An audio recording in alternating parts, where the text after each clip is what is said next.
quickly, and just comparing Charles to Montgomery County, they have 1 million people and we have 150,000. They have roughly 7 times as many people. They have $4.2 billion budget. That's roughly, ours was $300 million, so that's roughly 14 times the size. So it's something for us to consider. We don't, those are big numbers. Any of their 5 small districts is larger than Charles County. Yeah. Yeah. At any rate. And their at-large districts are bigger than a congressional district. And how many council members do they have? No. Okay. Well, now we're going to have Senator Middleton, who in an earlier time was the president of the county commission here in Charles County when there were 3 members. He was also president of the Charles County Commission when there were 5 members. Obviously now he can also share with us his impressions of what Doug Duncan told us about the effect of a county exec in Annapolis, because Senator Middleton has been in Annapolis since he left the presidency of the council. Be 20 years. And I believe before that he was also on the zoning commission, if I'm right. Planning commission. For 7 years. And that's another subject that we've touched on before, and something that he can perhaps give us some insight to as well. You've already heard the list that we started with earlier tonight, and I see you wrote a few notes, so rather than use my list, why don't we use yours and tell us what we need to know. Sure. Thank you very much. It's kind of tough following Doug Duncan. And but before I get into it, first of all, let me, on behalf of the citizens of Charles County, thank you for the work that you're doing. I took the time to watch you on TV, and I was very impressed with the chairman, the way he conducted the meeting. You've conducted yourself in a formal but yet informal manner, and there's been a wonderful exchange of ideas. So I had the opportunity to sit and watch you, so I know pretty much where your thoughts are. And if you had asked me 8 years ago how I felt about charter government, I probably would have said it's a bad idea. But when you look at where Charles County is now, and just listening to some of the comments from the members, I think it is probably time that we look seriously at charter government. I think Doug Duncan is absolutely right. When you look at where you have to go to get your funding, the federal government, through our congressional delegation, through state government, and through state agencies that you have to work with, I think one voice that speaks on behalf of the county is probably more effective and more direct than several people. And I had a wonderful experience when I was president of the county commissioners. We worked together very, very closely, and we spoke as one voice. And state people that would come down and says we were unique because most counties don't operate that way. When Doug said that it's a weak county executive, I look at the Maryland a model, which I think is a pretty good model. The difference between the Maryland model with the governor, the executive, and the legislative is just the opposite. This governor of the state of Maryland is the most powerful governor in the whole United States as far as control of the budget. And that's pretty much where everything gets down to. Control gets down to dollars and cents and who controls the budget. So I would, and we have attempted, and through the legislative effort, try to weaken some of the control that the governor has on the budget. We haven't been successful. So I think you have to look at somewhat of a balance. But I think the charter resolution that you offer the citizens should be one where there's good checks and balances in place. That you don't have an executive that is all powerful, that can just run and reign at will. So I think there's some ways that you can do it. Just looking at the budget itself, I think one of the things that the charter should contain is the governor has got to present the council with a balanced budget. I think that's the most important thing. He or she has to present a balanced budget. Maryland governors are required to present a balanced budget. That doesn't mean that the budget has to come in line with what the projected revenues are. If the governor intends to go over what these revenues are, he's got to show how he's going to get the money. And during the Governor Ehrlich presented a budget which was a lot bigger than what the revenues that were anticipated, but he had a piece of legislation in that budget because that's what the budget bill, it is a piece of legislation. Constitution of Maryland says that the legislature is required to do one thing and one thing only when we sit for 90 days, and that's to do the budget. So it is a bill. And the governor had in that bill a provision that would bring in slot machines, introduce slot machines, and there's where he anticipated to get the revenues. So if a county executive wanted to give a budget that was larger than that, he or she would have to show where those anticipated revenues would be, either through a tax increase or whatever, but it has to be a balanced budget. I think the issue about there has to be a time when that budget has to be presented to that council to give them adequate time. Doug mentioned Baltimore County where that's introduced in April. Don't do that. I think an early introduction is better so that there can be a full hearing. I don't know that any county executive does a public hearing on his or her budget. It's usually done at the council. So you want to make sure that there is adequate time for people to come in and voice their concerns either for or against a budget. So requiring that the executive submit that governor to the council to give them adequate time to do it. Some things, some counties, I believe, have veto power. They have line item control. They can go in and cut and paste. They can take money and move it from one thing to the other, as long as it's not, they're moving money from something that's mandated, like a maintenance of effort for education, where you can't cut below the maintenance of effort, but that they can cut and paste. That's what we tried to do in the state of Maryland. We don't have any ability whatsoever in the legislature. We can't take the governor's budget and say, well, he didn't put enough in DDA. We want to cut something over here in police aid and move it over here. We can't. You might look at some type of ability for them to cut and paste. But if they're going to do it, since that county executive is running countywide and is the person that people put the confidence in, that executive should have some veto power. And so I would suggest if you're going to give the legislature veto power, some cut and paste ability, then the governor should have some veto power. We do that in the state with the capital budget. In the operating budget, we can't cut and paste. In the capital budget, which the governor has to present, the legislature can actually take money and move it from one project to the other. But the governor has that line item veto. He can come back if he doesn't like what we cut and where we moved it. He can come back and he can veto it, and then it takes a override of the governor in order to change that. So you might want to consider that. As far as the size of the council, I think you ought to move cautiously. I wouldn't start out big, because I think if you look at the histories of charter government, they tend to get larger, not smaller. But I think it would be a real mistake not to have some at-large members. So I would suggest that either you take the county and continue with your 4 council districts like you have right now, and have perhaps one run for county, the chairman of the board. I'm not real wild about that idea, because I think Doug pointed out what we'll do is you will start creating duplicity when you create that. So, but I think if you're going to have 4 council districts where those people reside in those districts and they are voted only by the people in that district, then you have to have that offset by at least 2 other members and possibly 3. So you're talking about it would be a 7-member board.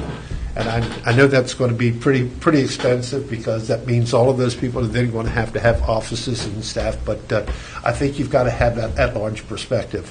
I like the idea of a portion of the council people being district.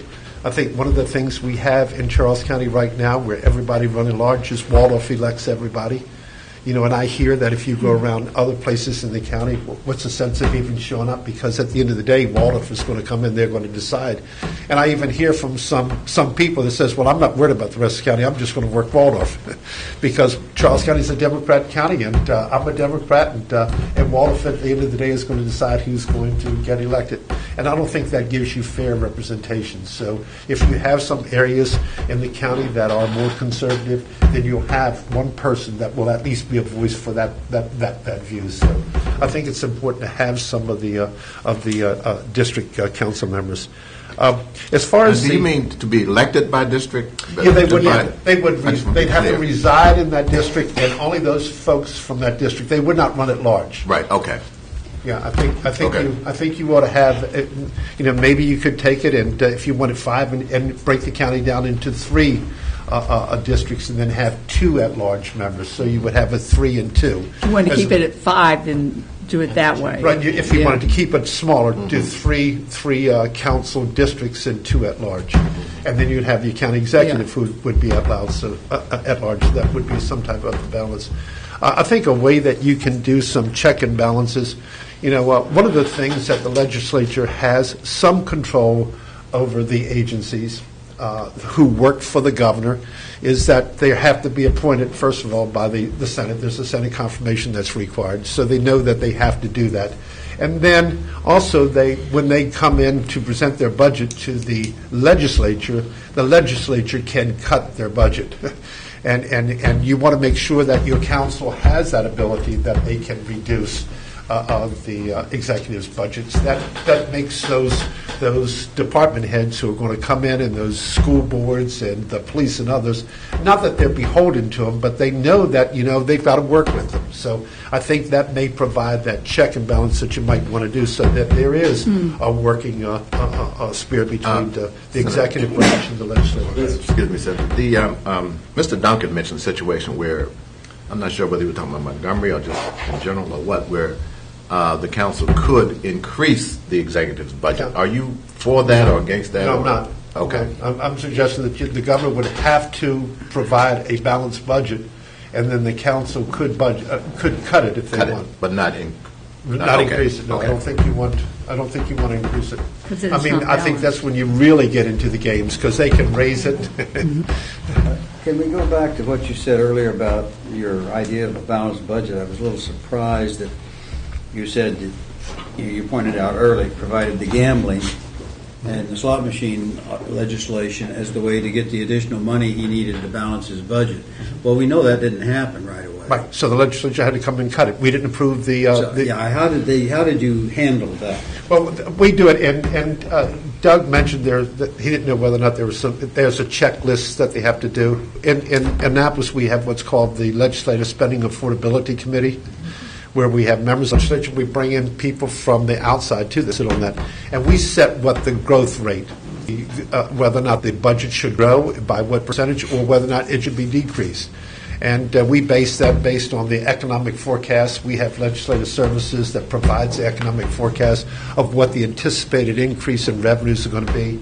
And typically, the legislature spending affordability will set it at what the anticipated growth is, the natural occurring economic growth. So this is not the operating budget for the year. Yes, this is the operating budget It we're is? talking about, yeah.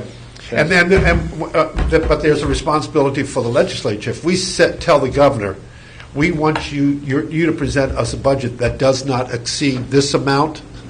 If the governor presents us a budget that goes over it, then we cut it down to what we say ought to be the spending affordability. So it makes, you have to be honest with it, because if you say this is what the growth is going to be, and the governor presents you a budget that's larger than that, then you have got the responsibility to go and cut it down to what you said it ought to be. So it provides some discipline. Okay, so let me understand this. With the operating budget, you get a budget, you don't have enough income to pay the expenses of that operating budget in that year. But you put something in there that says, we're going to get some money here. Now, when that money doesn't come in the door, what is the authority that determines what's going to get cut out of that budget because you don't have that money? The council would. The council would. If the executive put together, say, I'm going to raise property tax 2 cents, and puts the additional money in and allocates it to various departments, and the council says, no, we don't want to raise property tax. If the money generated from that 2-cent increase was, say, $10 million, that means that they've got to go back and cut $10 million out of the budget. Well, I'm thinking, though, that could occur, the money not come in after everything has been finalized. And then you've got the real-world situation where you're planning to spend this money, but it's not there. No, in the case that Max happens cited, anyway. that was the first year of a new speaker. And when Governor Ehrlich came in, that's when I got moved to the great job of appropriations. But the Speaker made the decision, so when we were in the House on the Budget Committee, each chair had a certain size cut. I had to take a $48 million cut in health care to the House floor because we as a body in the House made the decision not to pass the slot bill that was tied to the operating budget. So that's what Mac's talking about. You can increase the budget to the certain level, overspending affordability, and tie it to toll increases or additional revenue or whatever, but they simultaneously have to move through the legislature at the same time. If one body's decided, if the House or the Senate's decided they're not moving something, then that other jurisdiction's going to have to make the cuts. I think I understand that, but my concern is down here at the county level, where the rubber meets the road. We've got to take care of those citizens out there. And let's say all of this budget process gets passed based on an anticipated source of income that doesn't come about. Everything, and it's not going to impact necessarily the government. What happens if we have to cut the sheriff's department? Well, what happens with... How does that work? Well, typically it happens if you work the legislation, if there are revenues, additional revenues in the budget bill, then the council would have to deal with the budget and that provision in the bill at the same time. They would do it. In the event that they put it to rest and the economy goes south, and there's a difference, then they're going to have to go back. When you show that there's a difference in Maryland, when the legislature is not in session, the Board of Public Works can go in and they can cut a certain amount of money out, and that's how it's done. You have to.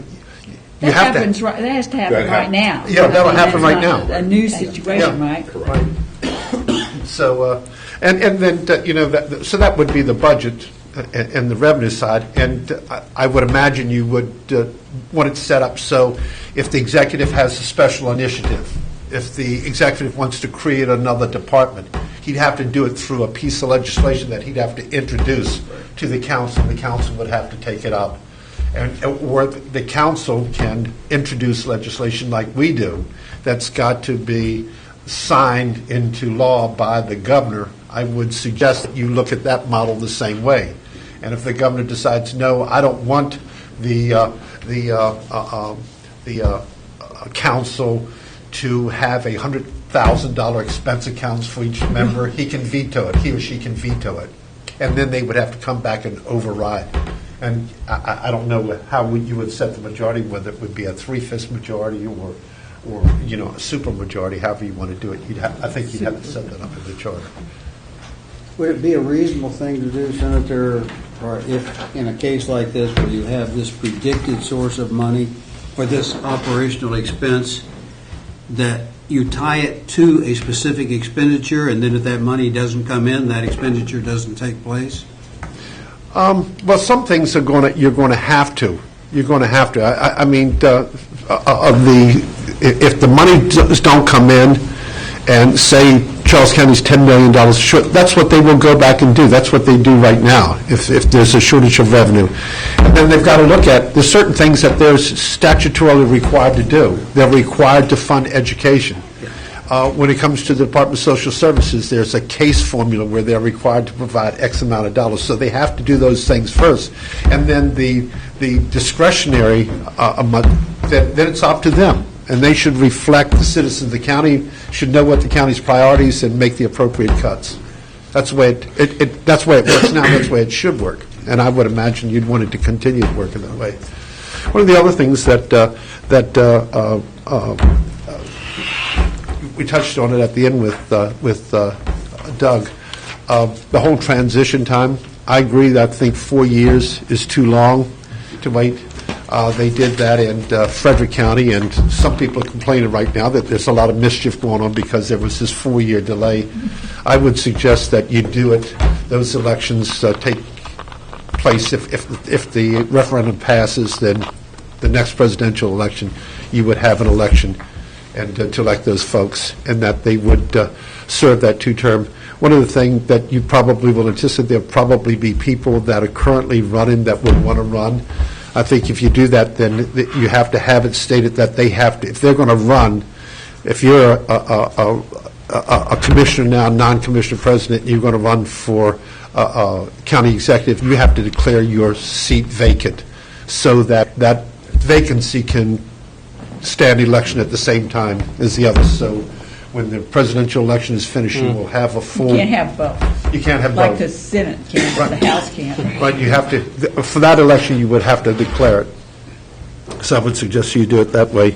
And that would give you time enough to get things in place and you know, all the fine tuning that's got to go, you can go ahead and get that worked out before that actually takes place. Do we have to have authority from the state to have that election on the presidential year?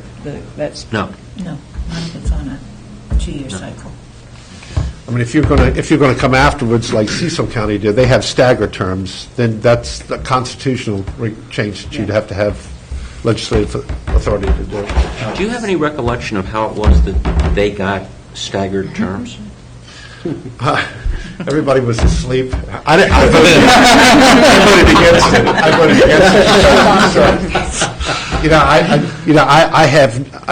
The voters, I think, are going to do the right thing.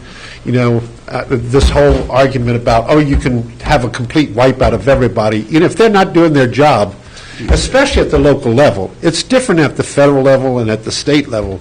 But when you're a county councilman or county executive, you're right in that fishbowl. Your community knows you. And if you're doing a terrible job, I don't care how much money you got, you're going to get booted out. You know, and if you've got a board of a council that's not doing a good job, and the citizens think they all ought to be taken out, that's the will of the people. I think that this whole thing, a staggered turn for consistency is necessary because, you know, you've got that with your staff, especially your deputies, your directors, department heads. There's going to be that institutional memory that's there with or without the people that are elected. So, Okay, well, that ties into one of the issues that we've discussed, and that is term limits. What do you think about the idea of term limits, both with regard to council members and with regard to a county exec?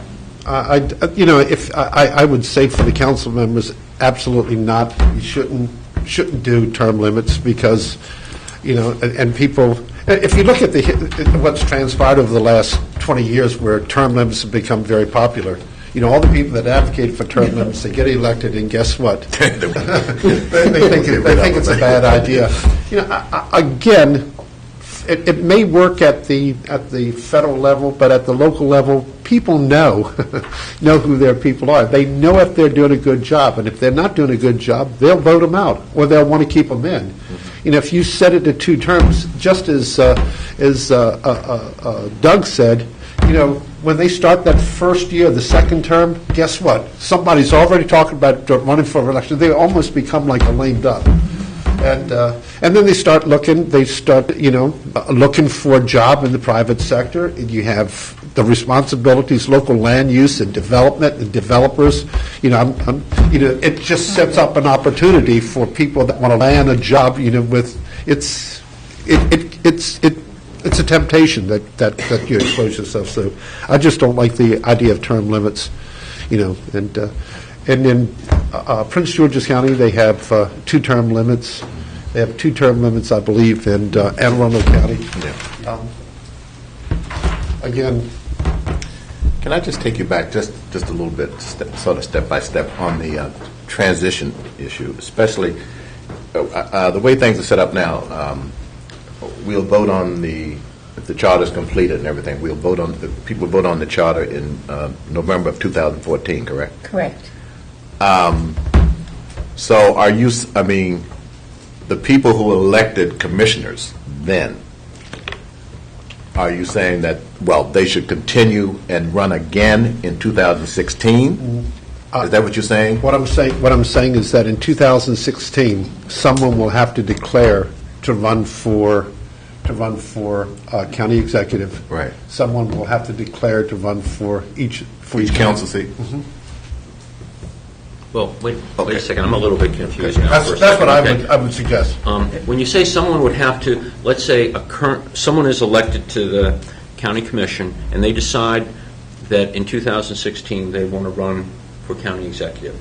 And you mentioned that If they were to do that, they would have to declare their seat vacant. Vacant, right. Does that mean that in your mind, if they didn't run for county exec, they would continue to serve without running for election in 2006? They would have a 4-year term? Yeah, well, I think if you keep 4 commissioner districts like you have now, I think you could leave those in place. But if you're going to go to 3 commissioner districts, then that district Yeah, is then going I to see what you're change. saying. I see what you're saying. Yeah. Okay. So, Okay. just another, Doug, who the county employees work for, they should work for the county executive. Right. The county executive should have the hiring, firing.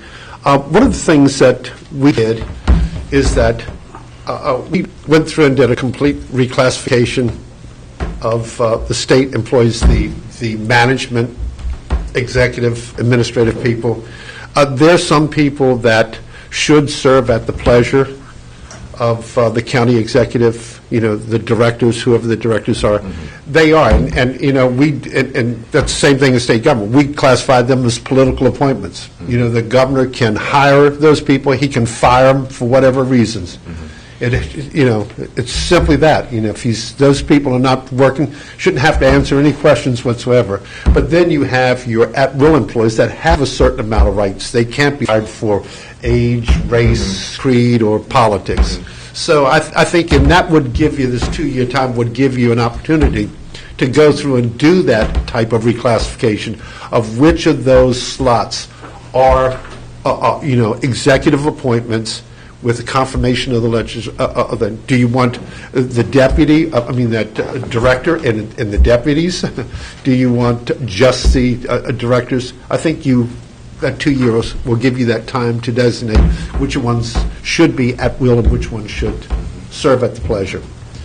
And I think for those top management people, those directors, there should be a confirmation by the council that keeps that check and balance in place. It sounded like from Doug's comments that when Montgomery first passed their charter, that was a small number of 18 to 25 or whatever we'll say, and then they did an amendment that increased it to 50 later on, Yeah. which I would think you could do the same thing. Yeah. Oh, go ahead. One question in regards to, so one of the options that was posed to us was to have the county executive elected or selected by the actual council members themselves solely. What are your thoughts about that? The county executive or the chairman of the council? The president of the council. Exactly, the president, right. The president of the council? I think that, I think the more effective way to do it, the better way is to have, that council for them to work together. They ought to have a leader that they trust, that they think is providing the leadership. So I think it's better if those council members select them as opposed to somebody that's running that may have a completely different view. I think that, if you want that person to have the respect and support of the council, then I think they should have some say, rather than... What about rotating it? I don't think that I think if you do it annually, when I was county commissioner president the first year, I was the last of the 3 commissioners and the first of the 5 commissioners. And we did an election annually when I was 3. And that is rotation, well, Well, potentially possibility, rotation. Potential. Yeah. If the president's doing a good job, they thought, obviously I was doing a pretty good job. Because I was president, they selected me 4 years in a row, so I think that... Yeah. So that makes sense. Senator, on the issue of land usage, I appreciate your comments on that, on how that would be effective going from code to charter. Now, I've looked at a lot of the charters that we've presented. They always have a provision in there where they essentially say we're going to adopt the 66B and nothing's going to change as a result of this charter from all the decisions made by the Planning Commission, all that kind of stuff. And in 66B, they've got specific language about what parts apply to charter counties. So I'm just going to ask you, with your experience, if you could discuss that subject. And I don't know what the authority for the is with the charter counties. I know that 66B sets out certain authorities for the Planning Commission members That when it comes to the comprehensive plan, they do the comprehensive plan. I mean, there's some things that 66B spells out that they do. Exactly. And I don't think it makes any difference if you're charter or non-charter. I think just because you're charter, you don't supersede what the state statute, and Barbara could address that better than myself. But going back to, I think, what Doug said, that person that's going to be running for county executive is going to put his or her views out about what they feel about growth. And they're going to get elected on that. So I think that person should, whoever the county executive ought to be, the director of planning, whoever's heading up planning, that should be an appointment with the confirmation of the council by the executive. When it comes to the appointments of those people, I think that ought to be with the county executive as well, but with the confirmation of those people by the council. There's some positions like the hospital. There's a board, a board of commissioners, a commissioner representative that sits on it. I think all of those. On the Board of Social Services, there's a slot. On the Fire and Rescue, there's a slot. I think those ought to all come from the council, not from the executive. For those where there's a county representative slot on those boards or commissions, that ought to be an appointment that's made by the council, not by the county executive. But when it comes to running county government, planning growth management, fiscal officers, managing your water and sewer enterprise fund, your solid waste fund, the county executive, the buck is going to stop. The blame and credit is going to go to he or she. They ought to have some say in who's running those departments. And when it comes to land use, the planning commission members themselves are going to dictate how that goes. So that county executive should have some authority over that. When you say the members of the planning commission will have a role and the county exec ought to have some say, and we're all concerned about checks and balances. We hear that all the time. Is your suggestion that the county exec nominates people subject to approval by the council to be on the planning board? Okay. And And I don't see that as a major thing. Right now, with most of the board's appointments, the county commissioners run ads in the paper, and people apply for them, and it's not. You're looking at them. Yeah, I mean, you could run into some trouble if you had, a very, very divided board or. Hello.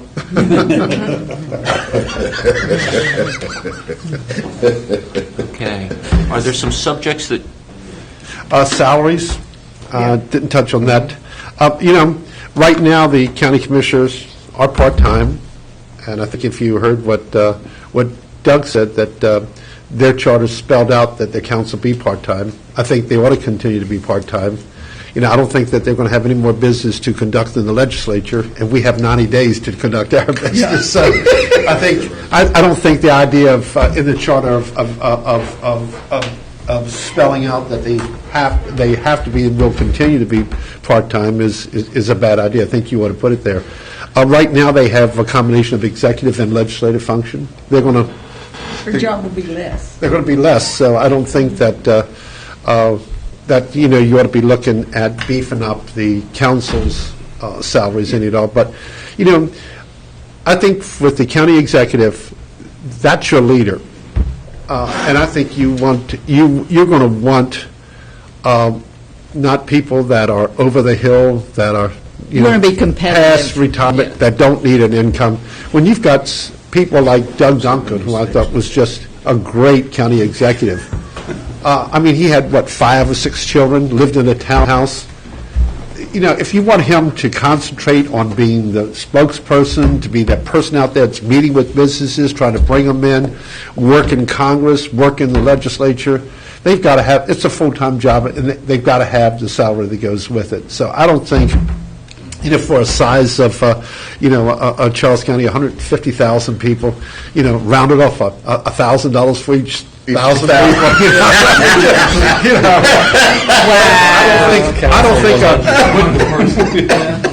I've been there. I was president of county commissioners, and it's 7 days a week. It's you're in the fishbowl all the time. The ridicule you take, and town meetings, and there's so much more transparency now. You have to put up with so many other things. And The accountability is completely different.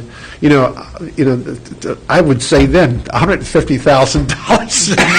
I'll tell you, when you look at what you did, I don't think that would, at that time even. Well, do you think the salary should be reduced of the commissioners or the council? I don't think know. that's too hard or too touchy? Again, when you look at, even though it's a part-time job, and I think that's what people appreciate about Charles County, it's almost a full-time job. People want these commissioners, they want their councilmen to be out in their district. That when you take that district person, you want them to know everything. You want them to reflect the will of that district that they represent. And then the at-large members, you want them to, and you may want to look at maybe your at-large members maybe a little different, because they do have a larger responsibility. They have the responsibility of working the whole entire county. I don't know. But I don't think I certainly would say it shouldn't be any more than what it is now. What do you think about the staff that the council would need to support it? Given that they're not going to have the authority to go directly to the people who work for the county executive. They're going to need some kind of separate staff.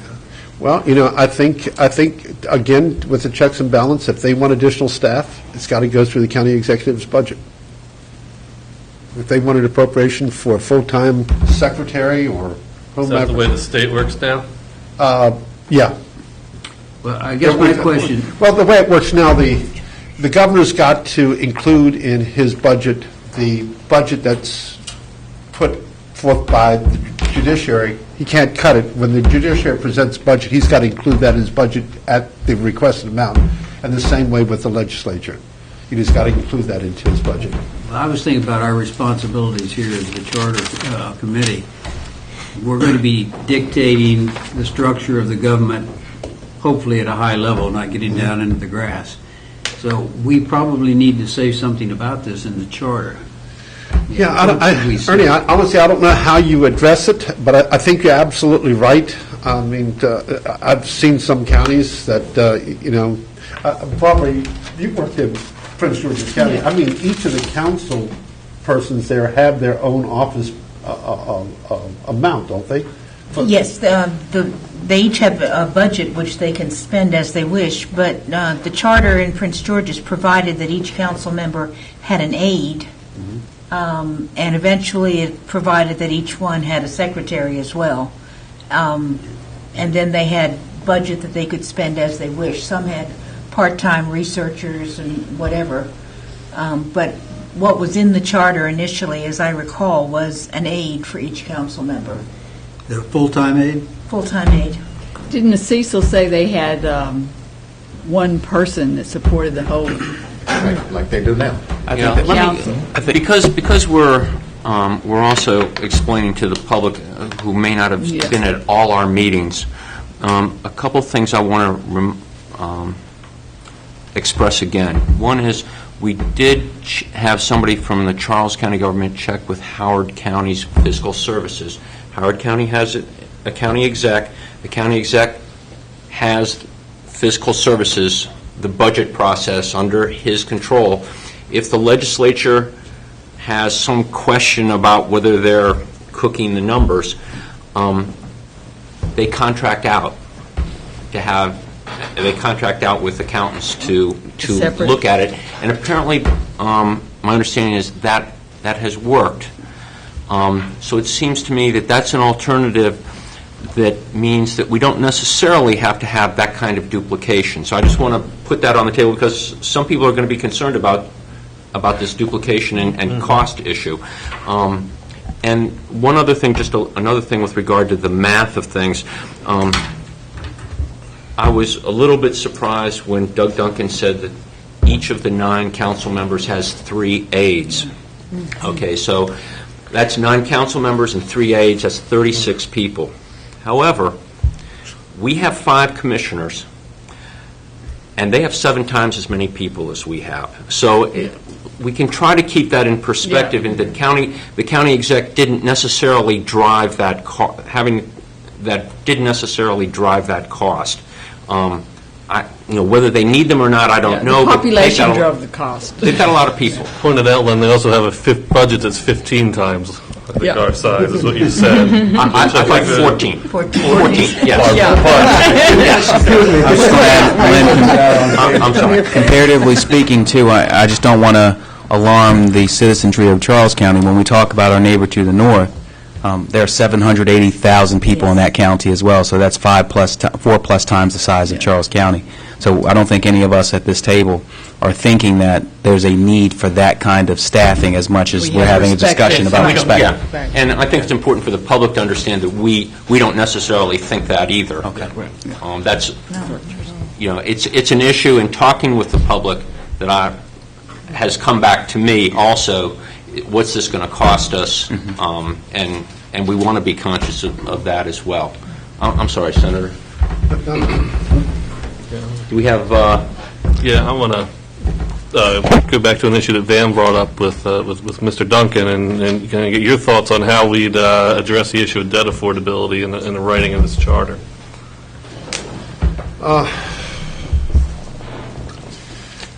You're talking about capital debt affordability or operating affordability? Primarily capital. I think the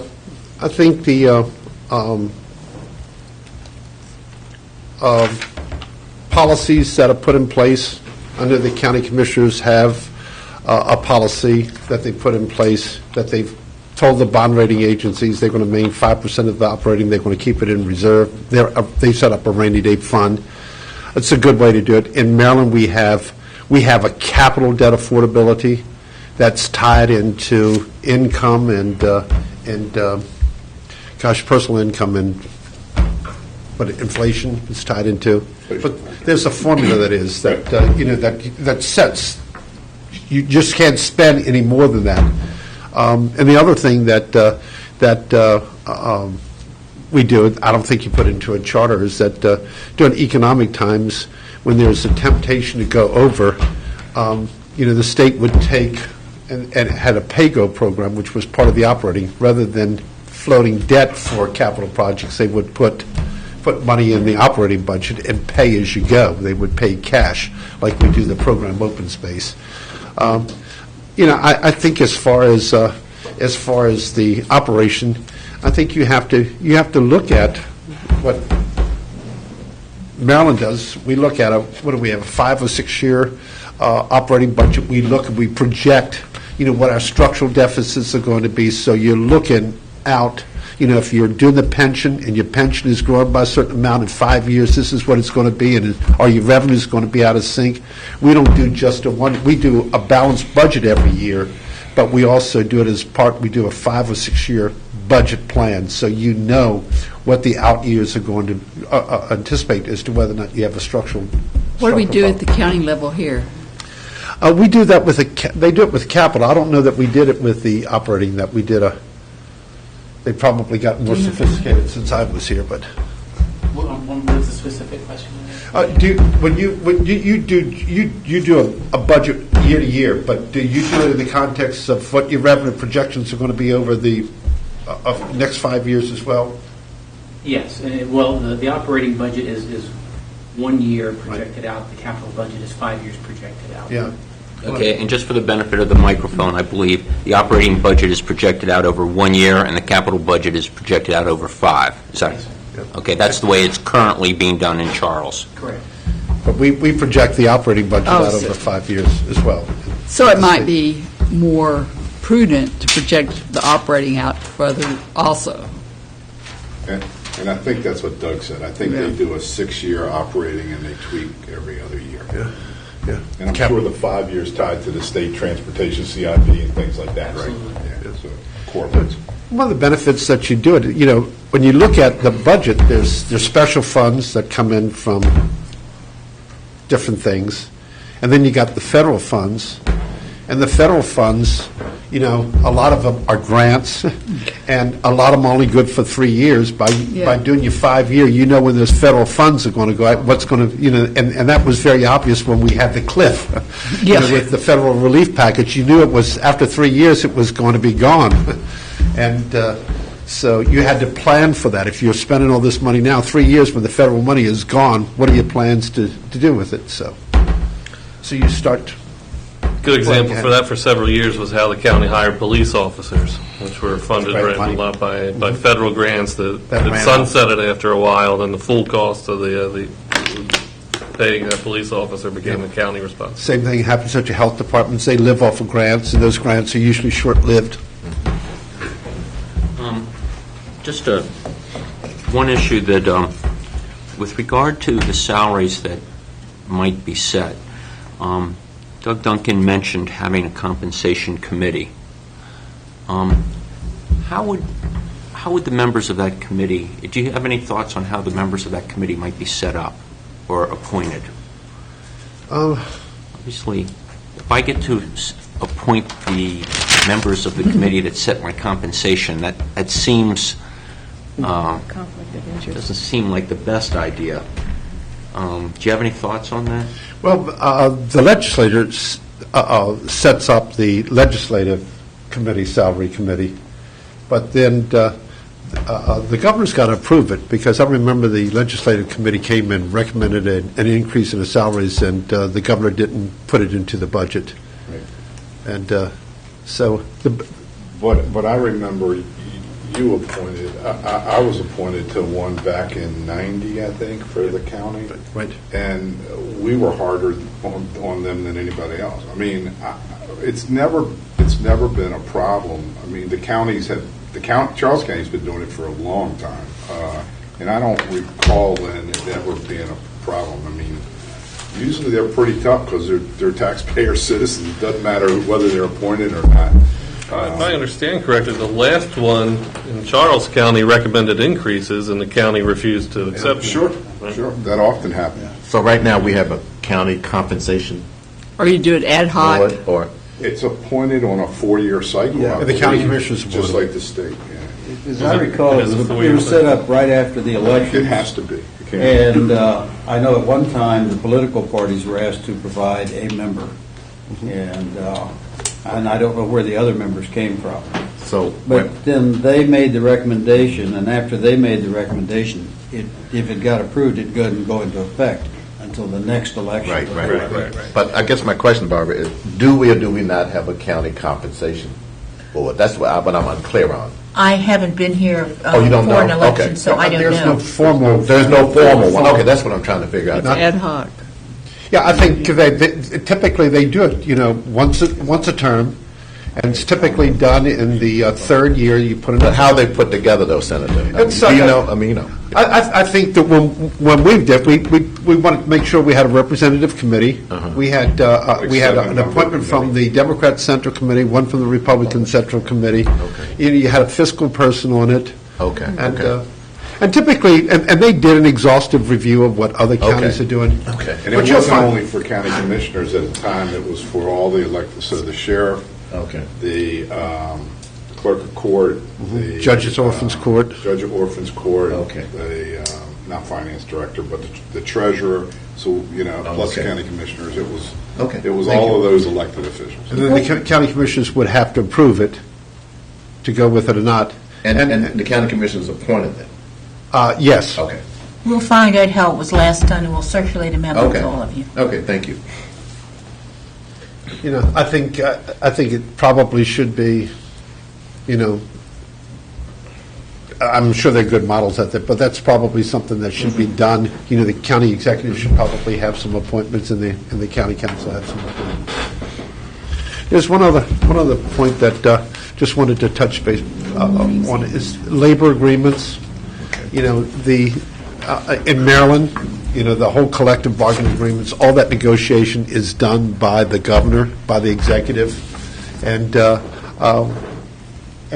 so if you look ahead, the county executive ought to be doing all of the negotiating with the representative labor groups. Okay.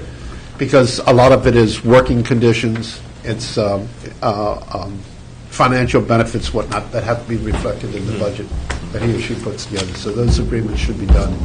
Well, when we say the agreement is done, is it going to be subject to approval by the council? I guess In Maryland, it's not. It's approved by the governor, and if it's a budgetary issue, it's in the budget, and then that's when the legislature deals with it.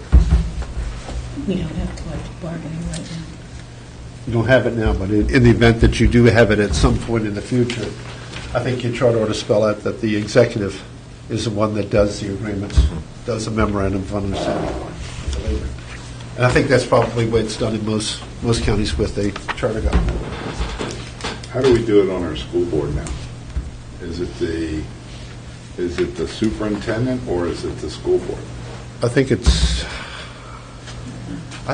the, it's superintendent. And then then we pass the binding arbitration bill a few years ago. Right. In the event that the counties didn't fund the money. Right now, with the sheriff, for instance, they have collective bargaining, the deputies. The sheriff can put, if they agree for a pay raise, the sheriff can agree to put it in the budget, but the county commissioners have the ultimate authority whether or not they want to fund it or not. Right. Do we have any sense of whether the other representatives to Annapolis favor this change to charter? Or You get a sense that if I were to bet, I would think that my delegates probably feel the same way. We haven't sat down and discussed it, but I think they're probably right where I am. Well, did we invite them? Didn't we send them an invitation? No, I believe Senator Middleton and Murray Levy were invited because they have both been presidents of the county commission, and for the same reason Doug Duncan was the county exec. As far as our current delegates, we haven't invited them. None of them have actually been part of the local government. All three of them have been delegates but have not participated in the local government over the years. Well, in all due respect, Mr. Chairman, they do represent Charles County. They are citizens of Charles County. This is a significant event in Charles County, doing the charter. And also, I think if you check the minutes, I think the May 9th meeting, we did agree to invite the delegates. So, my question is, maybe we forgot to do that, but you can check the notes, the minutes. We did agree to do that. I think we did, and we haven't invited them yet, but we can can. invite them. In terms of priorities, who are the people who can contribute the most to this discussion? I think we're working our way down the list. Not that they may not have good ideas. Okay, I can understand that, and I appreciate that. But I just want to make clear that we agreed that we were going to invite the delegates. They are representatives of Charles County. So, all I'm saying, if you're saying that you wanted to get people who had really were former council members, all that kind of stuff, fine. But are we going to do what the board has agreed to? Sure. Okay. Now, is there any kind of time frame on that? Are you going to, post haste, or are we going to wait, 6 months from now to invite them? I'd like to get clarity on this issue, because I brought it up several times. I'd just like to get some clarity on when that's going to happen, or approximately, if you can. Or if you need to get back to us on that, fine. I want to refer to the minutes. I guess I have with due respect, I have a different recollection. Well, let's go to the minutes. I'll go get my book. Let's go to the minutes. I think it's May 9th. well, does it really matter? If we want to invite them, let's invite them. I don't know why we don't want to invite them. Well, I don't think anybody said they didn't want to invite them. Okay, then are we going to invite them? That's all I'm asking the chairman. Are we going to invite them, and it's going to be anytime soon? Yes. If the answer is yes, I'm finished with it. He said yes. Okay, good. Okay, so is the answer yes? My understanding is that we were going to invite them. It seems to me that perhaps some of them will be available this summer, and we'll find out. I have not spoken with them. I don't think, I think we're on the same page. It's just not an issue. I just hope that we're on the same page, because you said we were going to invite them. So all I want to know is, are you going to take steps to invite the delegate? That's all I'm asking. openings, or we And if the answer is yes, fine. But I haven't heard you say yes, that's the answer. He said He did say yes. I didn't hear it. He did not say yes, he just said that. Let's end the discussion. I'm going to say yes, okay? We can refer to the minutes. My recollection, Craig, is that we did decide to do that. I could be wrong on that. No, I did not. I don't think that it's, well, I didn't think it was necessary, but I think I got overridden. So I think we. Well, my recollection is different, so let's go. to Well, the my minutes. only thought in this is I think when it comes down to it, a lot of people are going to get asked their opinions about this. And so I agree with this is a good, as in the pecking order, Right, Maslow hierarchy, whatever, work through it. right. Is anyone opposed to it? Is that, I don't think so. okay.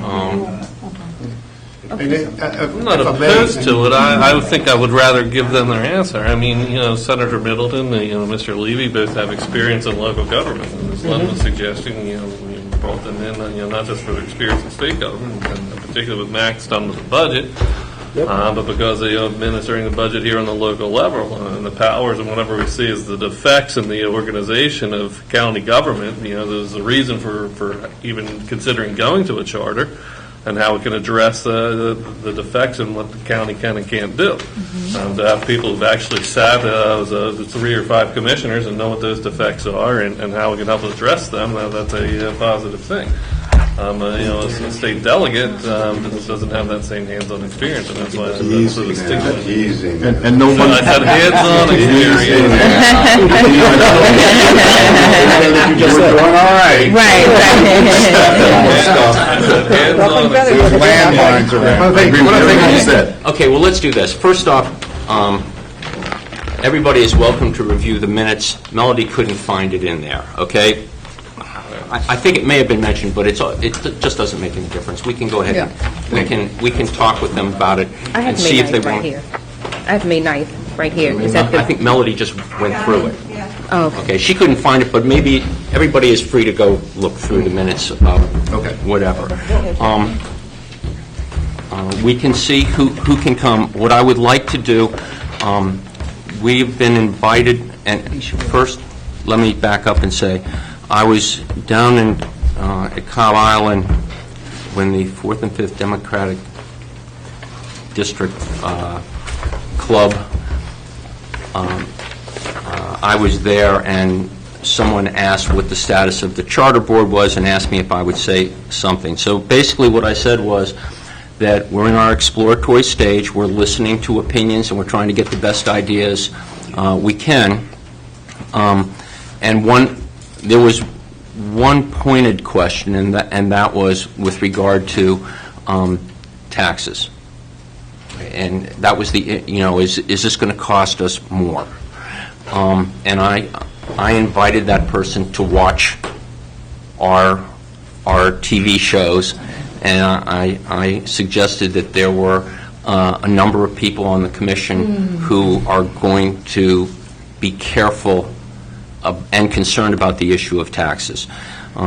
We've been invited to appear before the La Plata Rotary Board, July 10th, if that's a Wednesday, I believe, 7:30 in the morning. So I told them that I would attend, and I'd see if anyone else was interested in attending. It's a good breakfast. Where is it? Well, I'm sure it is. So is there anybody, you can check and get back to me or Melody if you're interested in attending. So I'm trying to get clear now. So you're going to go to this meeting, He's invited. Yes. and you're going to speak for the charter board? They're going, well, am I going to speak for the charter board? I just need to get that clear. I think I will be pretty careful about not committing us to any particular position. My view of my role is to try to get a consensus here. I hope that we don't have 5 people voting for it, on this board voting for a charter and 4 people going out and electioneering against it. But I'm going to answer the questions that people raise and tell them, and I am going to tell them the arguments that we have, the discussions that we have had, and I'm going to tell them we have considered this side and that side of both things. In terms of, am I going to say we are going to take this position or that position? I'm pretty reluctant to do that. So, once again, my question is, are you going to speak for the charter board at this meeting? Okay. Yes. I am going to I'm speak speaking about... to him, in all due respect. Okay. Okay. I am going to speak about the charter. Am I speaking for the board? No, I guess I'm not, Okay. because I'm not going to... Okay. Because I'm not going to say what positions we are ultimately going to have, but people want to know what it's all about. I'm certainly going to tell them that we're writing a charter. That's our job. We're not deciding whether or not to write one. We're going to write one. I'm going to give them the mechanics of it. And I'm going to tell them that we're going to have public meetings where they can come if they wish to. Okay? I have a question. Sure. Excuse me 1 second. So that I'm crystal clear, because it appears to be a play on words in terms of speaking for the charter board or representing himself as the spokesperson for the board. So I'm clear, what is your concern in terms of him speaking, using the word for the charter board? Because he does not represent the charter board. This is a board. We vote on issues. That's it. He's one person. So he shouldn't be going out there giving the position of the charter board on anything, or to act like... We don't have a position. Right. But you don't know what he's going to say. That's the whole point I'm trying to make. But he's invited you to come. Can That's the I whole point I'm make trying to a make. point It's just here? going to represent your... Go ahead. I'd like to make a point. As I reported to this board about 3 months ago, the Citizens for Better Charles County asked me to write an article about what this board was doing for their annual newsletter, which I did. But I didn't do it for the charter board. I did it as a member of the charter board. And I did not pretend to speak for the board. And I think none of us can speak except as a member of the board until such time as this board adopts positions. That's what I'm talking about. And I don't think there's any question in anybody's mind here that we can go speak for the board. We can't. That's what I want to get clear. Do you feel better? I felt good all along. Okay. Just making sure. Okay. So our next meeting is set for the 4th Thursday in July. Thursday, 4th of July. 27? And we'll see whom of the delegates accepts invitations to come. Okay?